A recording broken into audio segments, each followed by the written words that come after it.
All right, sir. So the fare is going to be about $23.47 by the time we get there. So you might want to get your wallet out early. Oh, sorry, I just got to run over these guys. Just don't mind me. Why are you running over people? Because if I run them over, then I get pissed. Oh, they're mad at me now. What is wrong with you? Get out of here, guys. We gotta go. Why are these people so mad at me? I don't get it.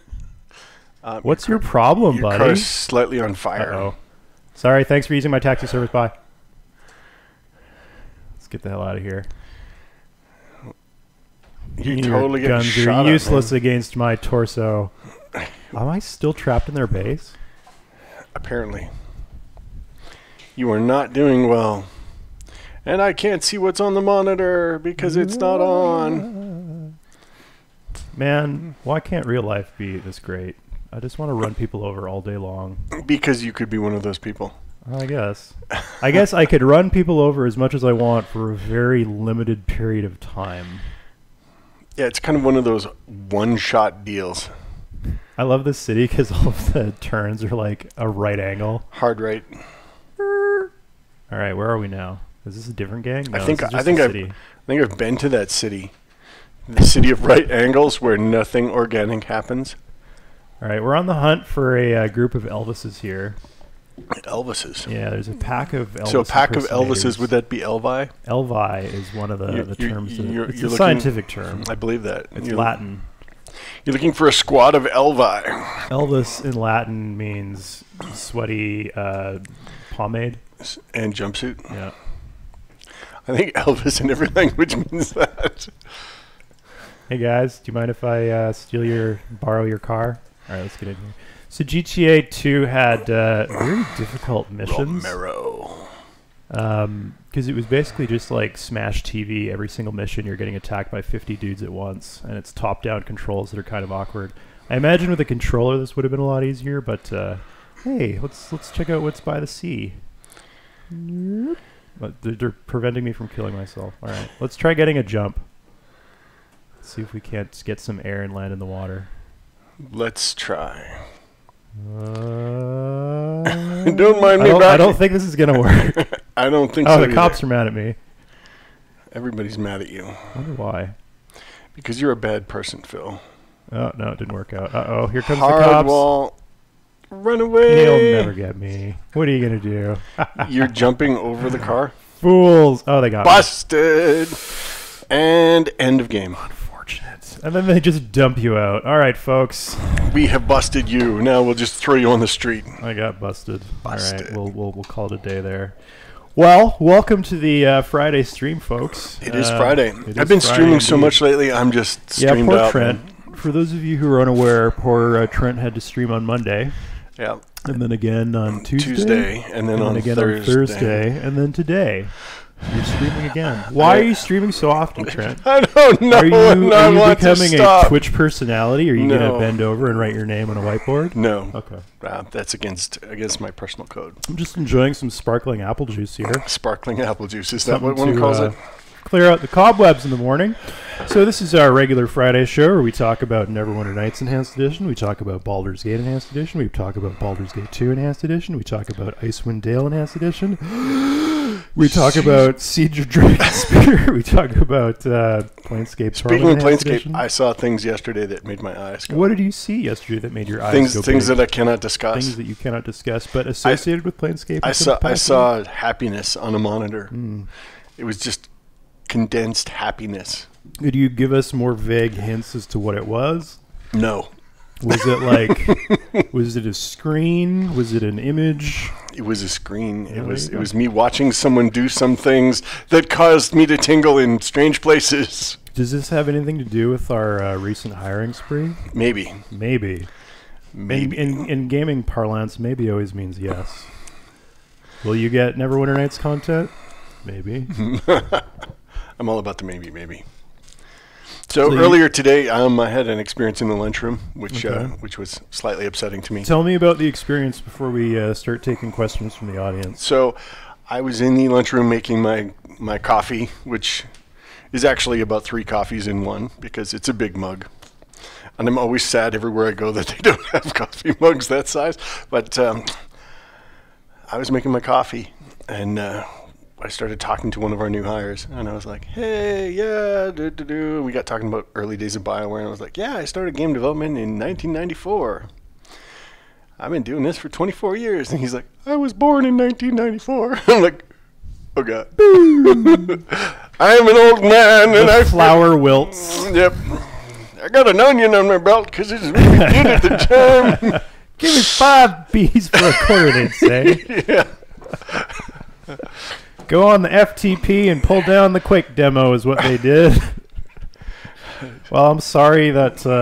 back then it was all sneakernet, baby. I'm sorry that time has progressed. Time has moved on. The source of... All these young whippersnappers running around with their things and you're doing the stuff and the internets and Stack Overflow. In my day, we didn't have Stack Overflow. You had to just suffer.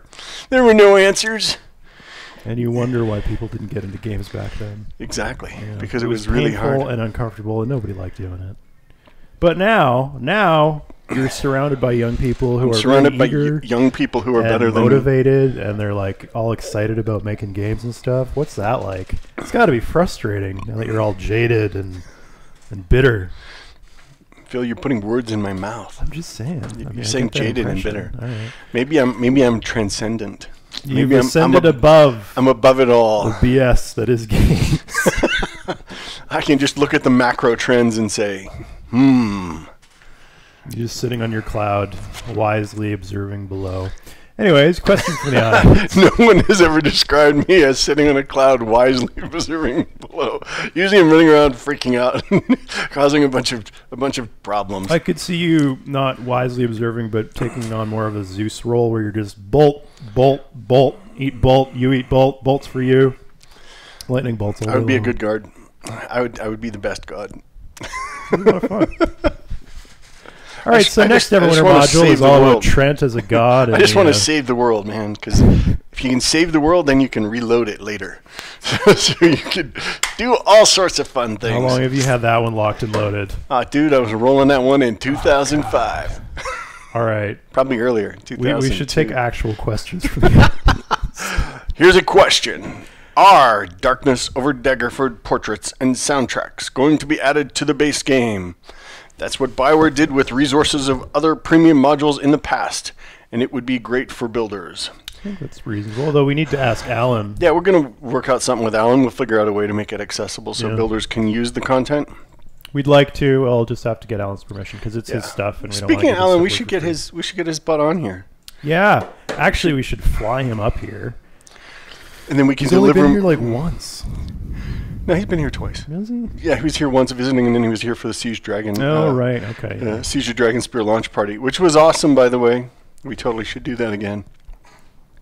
Although it cost a bucket of money. It certainly did cost a lot of money. But it was fun. It was fun. It was a lot of work, though. Yeah. And come to think of it, on stage, I think there are more fun things I could do with that much money. Let's not do that ever again. we buy like a cheap racing car and just run it into the ground. A 6-hour-long video of you just redlining that thing until it blows up. That's what I'm doing in a couple weeks anyway. Why are we recording this? I do that for fun, dude. All right. I'm racing in Jump Car. $500 car. Many men, 2 12-hour stints. Let's see how long the car survives. There's a question from the audience. This is an urgent issue for Baldur's Urgent? Gate. Animals like cows, horses, and chickens don't make any sounds when I click on them. Any chance that they can get a voice? This would seriously increase realism for me. I think we will send Phil to the sound booth with some cows and horses. I've sworn that they had sound sets. If they had them and they're broken, we'll fix it. If they didn't, I will go into the booth and do exactly what Trent is describing and give you like a good, the cow goes, and we'll cut out the part where I say what the animal is. And we'll totally leave that in there. The cow goes moo. I sound like I'm losing batteries. The cow goes moo. Question for the audience. With the lizard men being prominent in the original campaign, but confusing and disappointing, sorry Trent, with your creator race stuff, is there any chance we'll be visiting the jungles of Chult in the future Neverwinter Nights to get a more home turf experience, or maybe even the ever-elusive Maztica in a similar lush jungle-themed environment? I'm not planning on it, but I'd like to go there one day. Yeah. I have... so next week, I'm presenting Cam and Trent a whole plan for what I would like to do with Neverwinter Nights. At which point we will laugh at Phil and say, no, let's not do any of that stuff that the fans would absolutely love. Let's take a left turn. Yeah, so when you get what you don't want, it's their fault. But if you get what you did want, it's because I successfully fought for it and convinced them that it was worthwhile. We're going to make an entire thing set in ancient Rome. But still somehow D&D. Yes. And somehow Neverwinter. I would love to go to Chult, actually. Well, we went to Chult with... Pirates of the Sword Coast? No, with Siege. No, we didn't go to Chult. Well, in BG2, you get Hexat, and she's from Chult. But I thought the one dungeon was in Chult. It is, but like... You never get to go outside and actually see a jungle. It's in Chult! Actually, I don't know if it is. There's one in... just like all the things you see in movies are wherever they're supposed to be, and not a warehouse in L.A. somewhere. Oh, God, I can't actually remember. I know that there was one in Kalimshan. Yeah, one was in Kalimshan, one was in Chult. One was in Karatur. Mm-hmm. Yeah, you're probably right. One was in Chult. Here's a question. How have the discussions on Neverwinter Nights Enhanced Edition, Collector's Edition, a.k.a. Take My Money box going? So I have a plan for what I'd like to do with the box. And I mock Phil's plan. The time is probably going to be a little bit because I'd like to get some more stuff in that box before we want to make it. We want to make it a collector's box with all sorts of amazing cool stuff, and we haven't made the amazing cool stuff yet. So yeah, so it's going to happen, but I want to make some stuff to go in there first for you guys. Oh, here's a question: any news on the legal spaghetti front with the Gold Box games? Yes, there is. It's not really spaghetti. It's just somebody else has the rights and they're not giving them up. Yep. So that is clarification of the spaghetti. It's more of a like a tublini or a panicotti, if you will.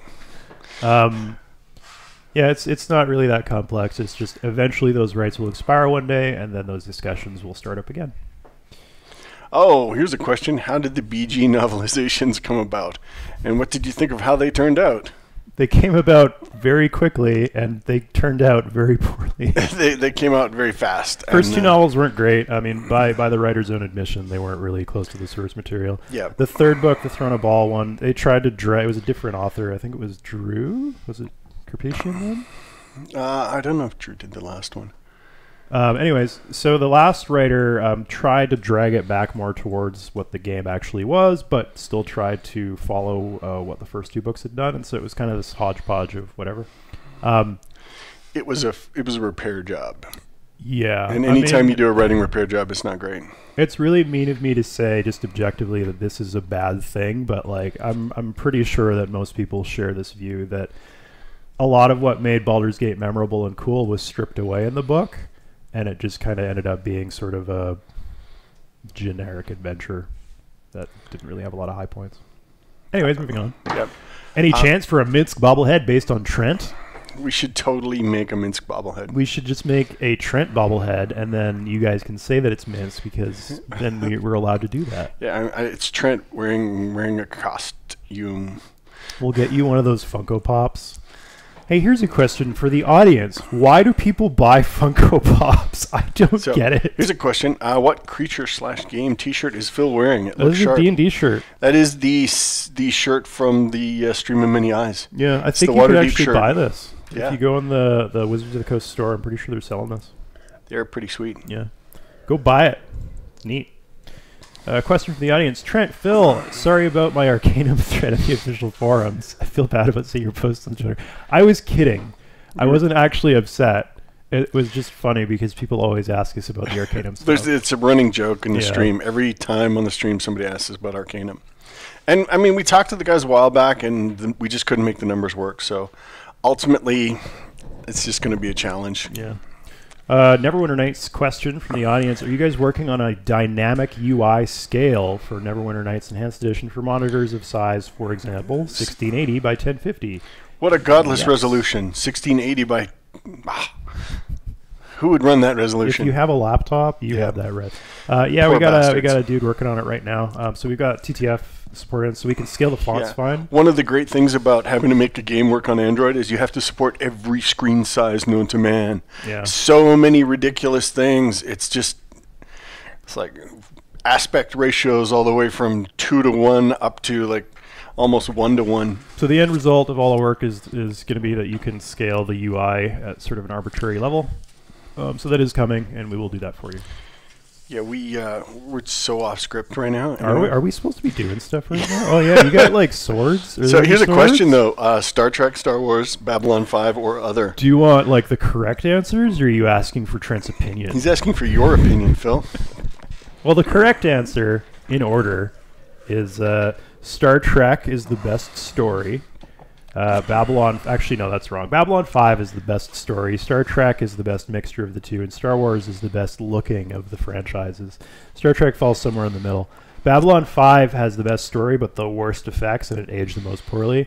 Star Trek, middle of the ground again, and Star Wars aged great because Star Wars, it was a movie. My problem with Babylon 5 was Scott Gregg, who was the lead programmer on Baldur's Gate and then on Neverwinter, was such a fan that he kept pushing it so hard that it actually made me not want to watch it, how hard he pushed it. He was like, it's the greatest thing ever, you have to see it. If you haven't seen it, you're a drooling idiot. You need to see it. Have you seen it yet? You need to see it. See it. So, see it. All you got to do is watch the follow-up show, which was Excalibur, I think? No, it was Crusade?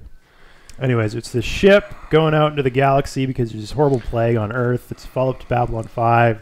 You're not going to watch it. No, I will never watch it. Let's give away a T-shirt. Okay. We're going to give away a T-shirt to Lefruet.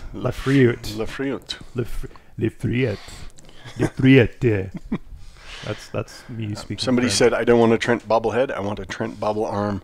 That would be useless, man. No, it could. The arms wouldn't do anything all day long. What we need is Rock'em Sock'em robots. That's what I want to build. Where you can punch the other guy's I'm going to get a Rock'em Sock'em robot with you and that, what was that dude that we met at the summit, or not the summit, at the Which one? In the Eyes, French-Canadian guy, huge, looks like Minsk. Frederick? Yeah, Frederick. You and Frederick, Rock'em Sock'em robots. Two enormous men that look like Minsk. All right, Neverwinter Nights question. Any chance on some new default voice sets? That would make me VXD. I'm assuming that means very XD, and XD, of course, means... That's what it means. It's right. an emoticon.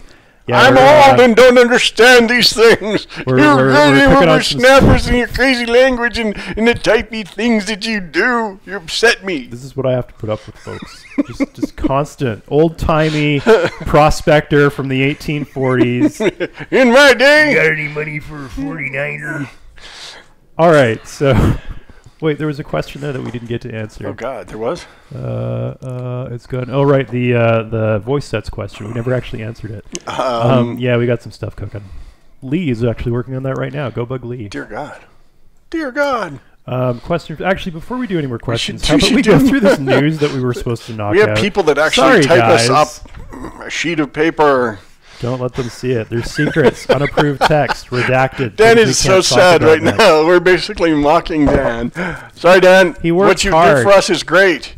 It is wonderful. We say the things. So anyways. So, marketing news. PAX West. Are you going? Because we're going. We're going to be there. We should totally meet up. We're going to be talking about X, Y, and Z. Well, we're going to be talking about X. And then there could be some sides of Y and Z. Isn't this just the most infuriating thing you've ever seen? No, it's video games, man. It's like when you meet your buddy at GDC, he's like, yeah, what you working on, dude? He's like, I'm working on Project X. He's like, oh, you guys aren't announced yet. I wish the games... I'm working on this thing that's just about done, and God, I want it to end soon. So you basically have a year where you can talk about what you're doing, and that year you're kind of tired of working on it, and you just want to get it done. And then you go back into dark mode where you're like, yeah, Project X. Oh, dude, I so feel you. I wish the games industry was more like the film industry, where everyone knows what's being worked on all the time, and there's not really these huge secrets everywhere. I think there's a fear in the game industry that somebody's going to beat you to the punch and steal your kind of key thing and key feature, and yeah. I feel like that was the case, but now... Now the truth is, ideas are cheap, execution is everything. Yeah. So, PAX West, we're going to be there, we're going to announce something, we're going to have a fairly big room, and we'll be there and we'll talk about fun stuff, and we'll take questions. So if people want to hang out at PAX with us for a bit, that would be pretty cool. We're also going to be at the Edmonton Expo. Oh, yeah. For those of you who are in and around the Edmonton area, you can come see us at the Edmonton Expo. Yeah, we'll have a booth there. I'm undecided as to whether I'm going to do something or not. Are you going to dress up as Minsk or not? I'm debating it. You got to find a local makeup artist to do the bald cap. I got to do the bald cap thing. I think people would appreciate it. I mean, Minsk probably is pretty would. well. What do you guys think? Should he go as Minsk? You're going to say yes. I could do it for one day. All right, Because the whole 3 days, by the end of that, my face was starting to feel like somebody had stuck construction adhesive on it and pulled it off multiple times. What are the odds? Yeah, by the end of that whole thing, I like had this weird scar on the side of my head from trying to rub this makeup off. Yep. You know. I was using some kind of solvent to break down the adhesive that was sticking my face together. All right, next up. You should sign up for the newsletter. For our newsletter. Because please. GDPR, if you didn't say, yes, I really want this, we can't give it to you. Thanks, Europe. Yep. We've got the Steam developer page, so please follow that page. What a tiny piece of news. PST is on sale on Google. Is on sale on Google Play and the App Store as well. Yep. So go pick it up if you hadn't had a chance yet. Yep. We're still hiring, so we're looking for web devs, programmers, and technical artists. So web devs, I'm looking for, I think, front-end and back-end developers we could find a spot for. Programmers, we're looking for people who can work with PS4 and Xbox One. Switch is all taken care of. And on the technical artist front, we're looking for people who are going to be joining us in the... And then there is a special section that says, secrets, unapproved text, redacted, things we can't talk about yet. Unbelievable. Oh, Dan. Oh, Dan. So tell me about the 2.5 update, Phil. So, BG2's out now. BG1 and Siege we're going to package together just so that you guys don't have to deal with incompatibilities between the two games. So that's coming out probably next week. We're down to less than 12 critical issues that we're fixing up right now. It's a pretty good patch. BG2's been very, very well received. There's over 400 game-specific bugs and then like a few hundred Infinity Engine bugs that apply to all the games. So things are cooking quite well there. And then after BG and Siege go out the door, I'm going to do one final update to Icewind Dale to add a few loc fixes and a few bug fixes that we missed at the beginning of 2.5. And I'm going to add a feature to Icewind Dale. We're going to add a feature. I'm not doing shit. You keep teasing this, but you haven't told us jack about it, dude. Do you want me to just spill the beans? No, I don't want you to spill the beans. I just want you to just stop talking and more do. Let's talk more do. It's in there, man. Let's talk I could more show do. it off today, but nobody wants to see it, do. apparently. I guess Trent hates this new feature that makes playing the game awesome, so I guess you'll just never see it. Let's talk more do. Neverwinter Nights 176 is out and running. It is the main kind of thingo now. Yeah, we pushed it out on Wednesday. That's the new stable branch. There's an experimental full-screen effect shader called Sharpen. It was actually written by our special guest today, Soren. Soren, who we are going to be chatting with in mere minutes here. Yep. So any more news before we jump off the news train? Well, I think we've got a couple minutes left here. I think big things are really 176. macOS also now defaults to desktop style full screen mode, so borderless full screen. Allows you to switch spaces. To make use of existing setups, set full screen desktop mode equals to 1 in neverwinter.ini. Name generator tables for all races are now configurable in racial types.2da. Depth of field is now off by default for new installs. It'll be re-enabled once it works better in conversations. And the screen space anti-aliasing frame buffer effect has been updated to use 25% fewer GPU cycles. That's quite a savings. 25% is pretty intense, baby. Oh, and the Intel crash. Good Lord, the Intel crash. Jason, we did this internal. Jason dug through it for days and days and days. No, it was weeks. Yeah. So Dan sourced a laptop identical to somebody who was crashing it. 4 laptops. Dan sourced 4 laptops that were identical to laptops that people had crashing. Gave them to Jason, and Jason went through and just, in some cases, made blind code changes until things got better. What we found is that Intel was very sensitive about allocating a buffer and then using it right after you allocate it.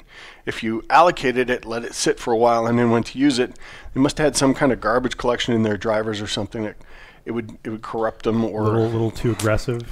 Maybe. So, Which makes sense because, like, if it's an Intel chipset, they're obviously trying to optimize the hell out of it. So that is in 176, and it also might improve performance for most people because we've actually just kind of reduced the whole call duration. Essentially, we're almost like deferring some calls later than they should be. Now, that being said, there's yet more Intel issues that we discovered. The turns Intel, out there were multiple problems. Yeah. So the Intel guys are still looking at it on their end.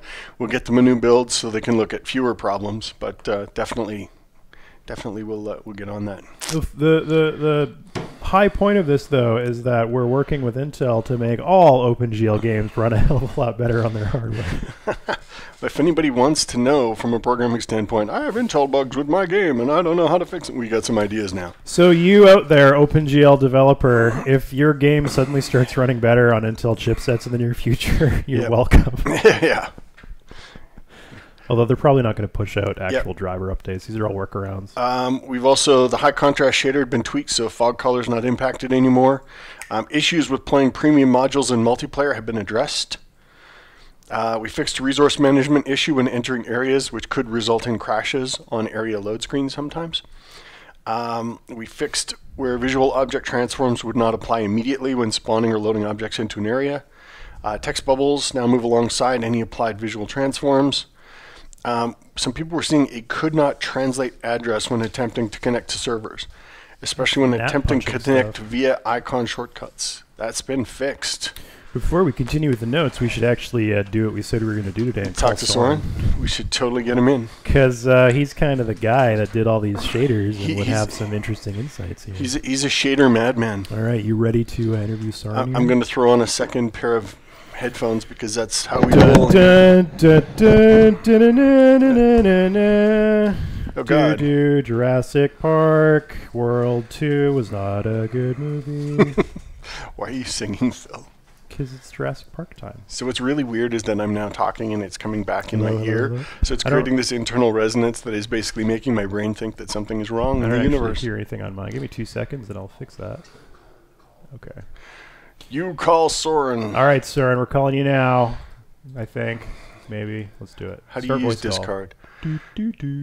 I think Dan just keeps adding everybody into the same call. We're going to talk to everybody at once. So I can't hear anything. Can you hear Soren? I can hear your voice. You can hear my voice. Can you hear me? I can hear Soren. Can you hear Soren? I cannot hear Soren. You guys chat for a little while. I'm going to fix my audio. You do that. All right. Phil's going to fix his audio by doing something called plugging in. I don't know what you're talking about, man. Yeah. These are the only headphones that I have. So, how are you doing, Soren? Oh, I'm great. I'm great. A bit annoyed that the Twitch stream is just stuttering like crazy, so I hope I can just handle it through Discord. As we're stuttering, is that us or is that you? The answer is probably both. Somebody's probably uploading something crazy on our side. Children. I'd like to specify that this is my fault and not the fault of our technical team. Yeah. So when Phil got told to go grab a headset, he grabbed a rando headset. It was not random. I knew exactly which one it was, and it was USB based. It was the wrong one. Soren, hello. All right, cool. Yeah, hi. So I'm going to let Trent continue his line of questioning here. Well, first off, Soren, I want to say thanks. Yeah, thanks for being on our show. You've done some amazing work, dude. This is awesome. Sure thing. Likewise, man.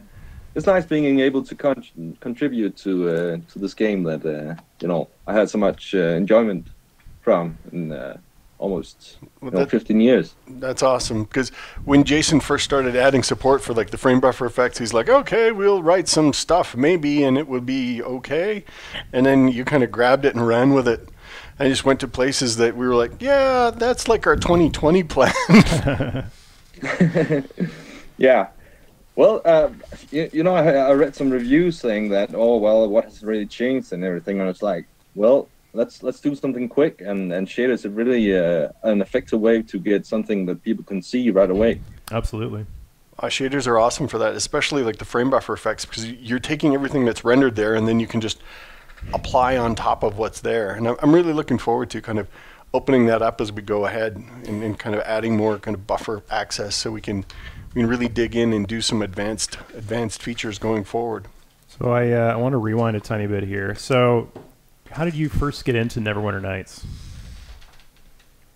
Oh well, of course, Baldur's Gate, and I'm an old pen and paper player, So Okay. It's kind of like I really enjoyed Baldur's Gate and that series, and then Neverwinter Nights opened the opportunity to both be creative in new ways by creating custom content, but also it's such a great medium for pen and paper like role playing.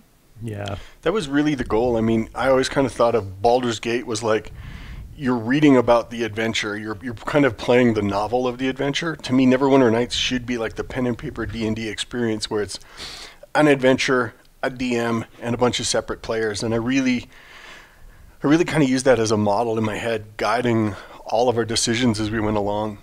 And it was it's great to hear that it paid off.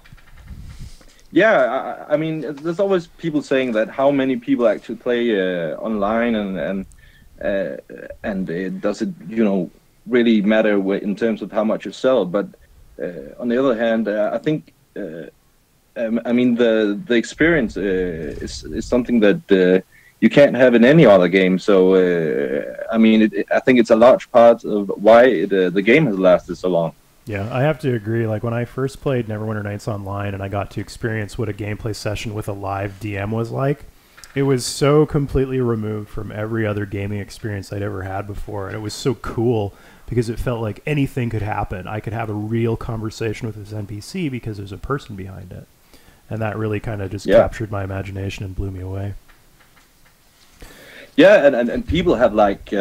they want open world RPGs, but you don't get any more open world than a DM and a few friends, and you just build a story, Yeah, it's a fantastic setup, and I think Neverwinter Nights has a long life ahead of it. And speaking of that, with the Enhanced Edition, so with the Enhanced Edition, what kind of opportunities have been opened up for shaders in your mind?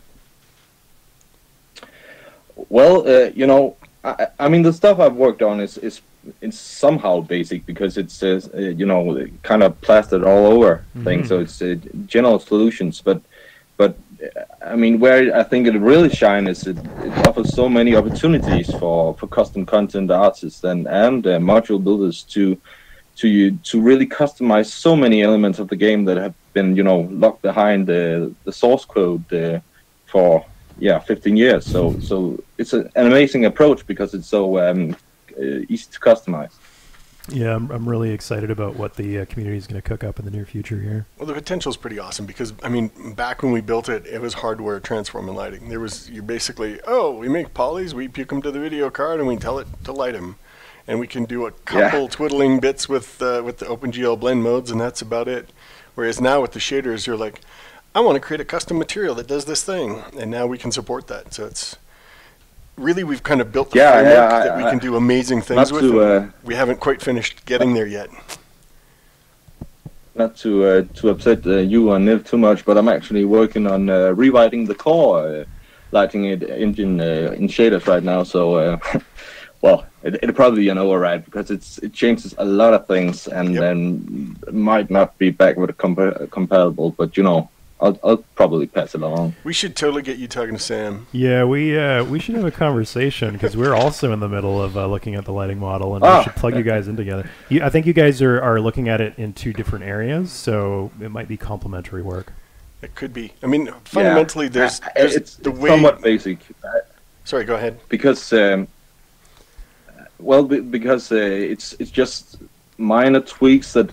I like doing these things that could get a lot of effect immediately because I mean, as we know, if you look at the content you released, I mean it's such a huge leap, but we are also at a point where there's, at least for us as a persistent world, we have a lot of old content. We have to try to slowly transition in a way that does not break the aesthetics or experience too much. So. So I think these kind of elements that we can tweak centrally. I mean, that's sort of the thing I've chosen to focus on. Mm-hmm. Yeah, when I look at it, I'm kind of seeing the way Neverwinter, the way we built it. I mean, we cooked lighting into the tile sets, and when the game loads, it loads an area, and it basically does a one-time static vertex bake on all the colors for the lighting in the module. And that's great if you're vertex-based lighting, but now that we've got normal maps and spec maps, the vertex lighting in those start to fight, and then you get either crazy overblown characters where both effects are being applied, or you just get mud because you're conflicting between the two. So there's a solution there somewhere, and I hope we can just take some time, calm down, and take a look at it, and come up with a plan. Cam, my business partner Cam, has written a number of graphics engines in his time, and he kind of drew a couple boxes on the board, and one of his boxes was Neverwinter specific shit, and then the box beside it was general rendering best practices, and the two boxes, he wanted to contain all the Neverwinter stuff in one box and then have the general shader engine as another. So I'm hopeful at some point we can give him the time to actually do that. Yeah. So what are some of the challenges? Yeah, that's also... Sorry, go ahead. Oh, yeah, go on. No. I was going to ask Trent, like, what are the challenges with replacing the lighting model? Because as I understand it, each tile has its own self-illumination. Tiles have cooked-in lights on them. The area effect has or the area when you load it, there is a primitive called Giddy Sun, which is the sun in space that literally does a shoot down onto the world and lights per vertex based. So we'd have to blow all of that away and then come up with a lighting system where essentially it would have to place lights, or you would have to place lights. So, I mean, potentially you could start off with a complete area with no lights in it at all, and you would have to add each individual light, or an outside area where we've kind of got a global light, but it's behaving in a proper way and not doing any vertex stuff. So placing lights is irritating, but I guess it's no different from placing like audio spheres in the game world. It could be, yeah. Yeah. I mean, it comes down to if we start poking into things hard, this is a rework on tool set, this is a rework on engine, this is a rework on shaders. It touches a lot of things. So yeah. I think what Soren's talking about is going in and kind of making these incremental improvements in what's there. It's definitely going to be a more early visual payoff and not a bunch of refiguring the nature of how everything in the universe works. Yeah, that's the shadows. I mean, I've spoken with Nib and Sharon Call, and I mean that issue, because with modern models you have a lot more polygons, and the shadow system is just not geared for that. So, no, yeah. I mean, at some part, you just have to be ripped open, and yeah. Yeah, that's the plan. So I wanted to ask, building shaders it's half art, half science, really. So I wanted to ask, how did you get into building shaders? Well, part of it is I had a spinal hernia, so I was in bed for like 3 months, so I had to do something, and I've sort of always been working in that field between art and programming. I'm not that much of a computer guy in reality, because I mean, I don't like the idea that you don't know exactly what the computer is doing, and if you are, I mean, programming advanced programs, you have a lot of dependencies that you just have to assume do what you think they do. But the shaders is very confined and very logical, and I think that's what appeals to me. I mean, if something doesn't work, it's usually because you've made a mistake yourself. That's actually a good way of looking at it. A self-contained project could be very very straightforward. I guess it's a and no external dependencies on code that you have to trust. I'm with you. Like, maybe I should start building shaders. Trusting other people's code and trusting other modules that you basically just linked in dynamically. You're like, hey, this should work. Oh God, is it my code or is it their code? I think it's my code, but it might be theirs. I had a very horrifying experience when building home pages, and I had a PNG texture, and it was, for some reason, I couldn't figure out, everything was looking different in the Internet Explorer, and then it turned out it's just something that Internet Explorer does. So welcome to web development. Pictures. Ugh. Yeah, I mean, awful. life's too short for that. I mean, Yeah. That's where you have a web developer friend and you tell him, and he's like, "Oh yeah, that's Internet Explorer. That shit is broken, man." Yeah, I mean it's not as bad these days, but like 10 years ago, oh god, 10 years ago, IE6 and 7 were it was so bad. Good lord, Yeah. it was a nightmare. So yeah, Sorry, I stick to shaders for now at least. I've of course scripted a lot in you know, for the persistent world. So that's you know, what I've been doing of that type of stuff for Neverwinter Nights. And then I actually initially I started out as a custom content creator. I made Beholder. I'm not sure if anyone recalls, but it was in fact I think the second animated creature released. but released by the community. And it was you know, back in the days where we had to calculate angular axis and type in every animation frame in the notepad. So yeah. Trent, what did you do to these people? I'm sorry, man. Yeah. That's some harsh things. It took a while to get over that, but you know, Well, we're sorry. I'm really good at notepad now. Yeah. So, in addition to writing the shaders, you're involved with you run the Ravenloft, Prisoners of the Mind, Or Prisoners of the Mist. the Mist. So, Yeah, and the mine somehow. but yeah, it's you know, I took a break from Neverwinter Nights after I've been doing this custom content, and then I ran in. I somehow went back, and that was the time I first tried Persistent World. So that was really the moment where I experienced what, in my view, is you know, the full experience of Neverwinter Nights. I mean, the full the true potential, so it was this place called Amphilia. It's still around. Great place. You should visit. But eventually, me and someone else, we decided that hey, we could do something too, and yeah, so that's how that started, and it's been running ever since. So I mean, something must have gone right. How many years has it been? Well, I think we started in 2004. I think. Wow. So.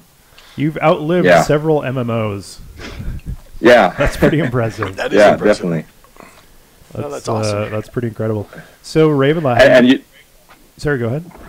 well, the fun thing then, that in the last, I mean, perhaps 10 years, we have a more or less constant numbers. So so that's pretty incredible. Yeah, well, I think that's one of those things that Neverwinter does things that nobody else can do. Like, it allows you to make an MMO at a scale that isn't commercially viable for a big company to chase. But you can make the best MMO for people who are into that bit of subject matter you are and want the kind of gameplay that you want. And that's, like, when we were making it, we were just so excited by that. We're like, we're going to be able to make MMOs, and it's got portals, and you can jump between them, and it will be so awesome. And we were so excited about it. And then we shipped the game, and we collapsed in a heap because we were all exhausted because we had worked so much overtime that it just about killed us all. Very, very nice. Yeah, I think the opportunity of diversity is really, you know, such a huge strength, because if you have MMOs that try to roleplay, you always have some dude running in and saying, Leroy Jenkins, and Looking for group. yeah.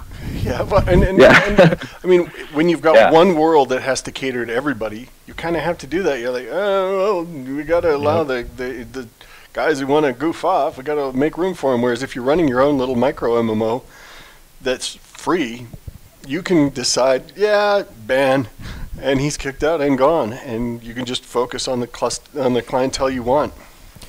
So, Soren, have you gotten to try the new Curse of Strahd 5th edition version of Ravenloft yet? No, I've you know, my love for D&D faded with 4.0. I have to, you know, get over it. But I think I've heard nice things about 5th edition. But if 4th edition turned you off, then 5th edition is aimed directly at people like you who were kind of turned off by 4th edition. Fifth for me feels a lot like third, with a little bit of second ed flavoring thrown in, so it's pretty awesome. Yeah, I like it a lot. Yeah, I think now it's my favorite version of D&D. Yeah, I really love the second edition for its art and its background content. It was so great to read about the ecology and sociology of every creature and all that stuff. I mean, I love detail. But the third edition is really my preferred rule set. Yeah, third plays better, second reads better. When you're reading all the source books, you're like, this is awesome, and then when you try to play it, you're like, Thaco, right? Yeah. I think in the long view of history, like 3 and 3.5, they didn't stick around for as long as second edition did, but I think they'll go down as equally beloved years from now. Yeah. It was pretty awesome. It was really actually, I just got the Baldur's Gate Enhanced Edition, or Baldur's Gate 2 Enhanced Edition for my Android tablet. So I'm playing that right now, and you wouldn't believe this. I roll a character, a fighter, with 87 points total, and strength score 1800. Oh, come on, man! Nice. Yeah. That you take a picture of that and you never re-roll ever again. That's kind of the Baldur's Gate thing. You fire up the game, re-roll for an hour, and then get the one roll, and accidentally click re-roll, and you're like, no, that was a 90. I'm gonna take the BG re-roll screen and just release that as a standalone app, so you can just launch it and keep hitting the button over and over to soothe yourself. So, Soren, I got one last question for you. What would you like to see in the future for Neverwinter Nights Enhanced Edition? Well, I think that a good thing to focus on would be to mobilize the custom content community, because I think this it might seem a bit daunting to people. That's a bit my impression. So I'm really excited to see the custom content community kick off, because there's so much promise in the new version there. So I think that's what I'm very excited to see. Of course, there's already also the opening up new scripting features and stuff like that. But we had an NVN-X, so I mean, there's new opportunities, but it's not the radical change. I think the radical change is the new opportunities of creating custom content. Yeah, and I think a big part of that is us making sure we can get good tools into the hands of the custom creators so they can make the content they want to make. And building on that, we're going to be returning to the Trello in the near future. We got a huge laundry list of features on there that we've been looking at and working on, and we're going to be updating it in the near future. A lot of people have had requests in there that we have actually been investigating and working on. So. Well, that's the funny thing, is we've actually worked on a lot of the stuff that's in Trello, and some of it is just incredibly long burn. Yeah, the 64-bit conversion, for example. When Jason is not eyeballs deep in Intel stuff, he's working on the 64-bit thing. Yeah. All right, Soren, thank you very much for joining us. This has been a fantastic call, and I'd love to have you back in the future. And thanks. Great. For sure. Yeah, thanks for talking to us about shaders. My pleasure. Yeah, it was great having you, man. And thanks a lot for all the shader work you've done. That's awesome. It has made and a big impact on the game. And thanks for picking it up. I mean, I know you people say, well, you're a company and you got to make revenue, but I mean, you could have made a micropayment Facebook game and made a lot of more. So I mean, I really appreciate it, and I think a lot of us appreciate that you're with us on this. Well, we appreciate the community. You guys have kept this game going for a decade and a half, and I don't think Neverwinter Nights would be where it is without you guys. Yeah, so thank you very much, and thanks for talking to us. Thank you. We'll talk to you later. Yeah. That was loud. That was loud. Okay. All right, that was Soren. If you want to go check out his Persistent World server, it's called Ravenloft, Prisoners of the Mist, and it'll show up in the server list if you boot up Neverwinter Nights Enhanced Edition. It's a fantastic server. Soren's a fantastic admin, and lots of fun events on there. So go check it out. And if you have Neverwinter Nights Enhanced Edition, go grab the latest stable version on Steam or Beamdog. There's that new shader that we were talking about, the sharpened shader. And that kind of just refines all the edges and whatnot in the scene. It's very, very cool. I believe we have some more Neverwinter Nights patch notes for Trent to go through. We do. As well, we have a huge list of questions. An entire page of patch notes. Basically, we fixed a lot of crashes. Fix the game hanging when no audio is available. When dedicated server would save a game where a logged out player was in defensive stance mode. That's an edge case if there was an edge case. Fixed a crash when exiting from a module with hacks loaded. The UI scale for dialogues with scroll bars has been fixed. We excluded localhost 127.0.0.1 from ever being relayed in order to fix a confusing error message for users. So there's one content creation change that's actually a huge deal, because now finally you can escape backslashes. Guys, it's been years years in the works, but now you can escape backslashes. Oh, I'm tickled pink. I'm tickled all kinds of colors about this. Man, / is go back a directory. You can finally put file names in your file directories. Let's take a look, see what questions we've got. We've got a bunch of stuff. Yeah, actually, there's a good one at the top. Does Beamdog ever have companies approach them to improve their game rather than the other way around? Yes, they do. Occasionally, but most of the time it's not a game we... In order for us to do it, we've got to love it. And if we don't love it, we can't really make it magic. So. I was interpreting this question as another way. Does Beamdog ever have people approaching them to work on improving the Beamdog games? But your interpretation is probably the correct other one. Games, yeah. No, I think you had it right. I was reading it wrong. Did you read the suggestions for the Collector's Edition of Neverwinter Nights? What do you think about it? I think we read a lot of, I think probably all of the suggestions. And I think we're some of them page. Would basically be a $10,000 box, so we won't go there. But we'll definitely try to focus it down and come up with something that we think is appealing. I think we're there's a huge overlap between what Trent feels is the ideal collector's edition and what you guys want. Yeah. So we kind of know what this is going to be. I have the mantra of the three things: the thing for my bookshelf, the thing for my desktop, and the personal piece of jewelry that I have, be it a necklace or a pin or something. I need something that I can carry with me. So it's going to include a book stand, a keyboard, and a tattoo. Maybe we'll send a guy named Oleg over to apply the tattoo. Actually, it's just a brand. Question. Are there any more weapon overrides coming? So as part of opening the game up for more mods, yeah, we've got that on our list of things to open up.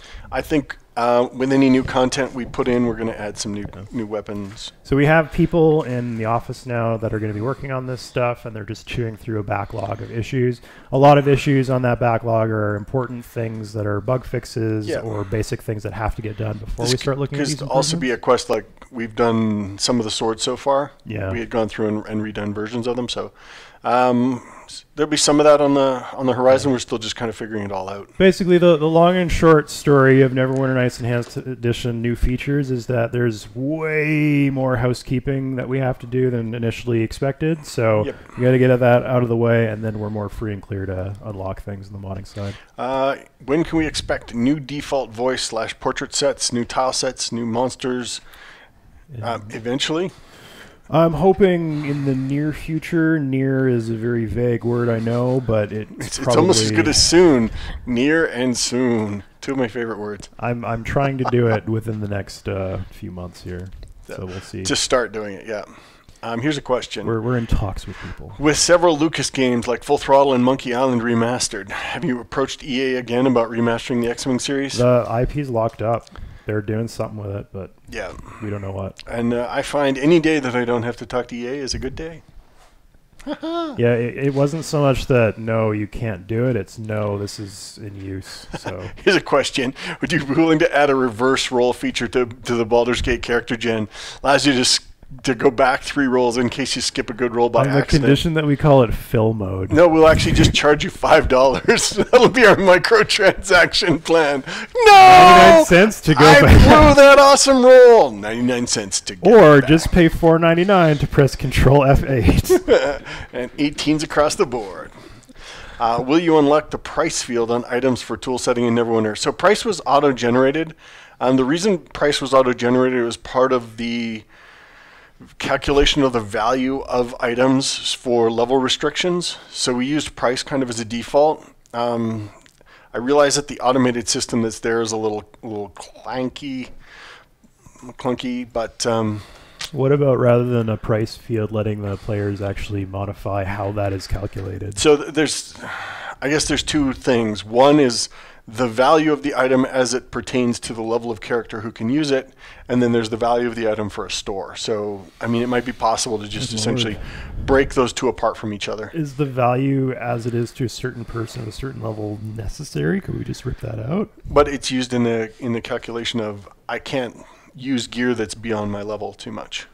That's a weird combination. Well, it's for restricting on if I'm running a persistent server, I don't want a first level character with a +5 sword jumping in. I want to restrict it so you can't bring bullshit items into my adventure.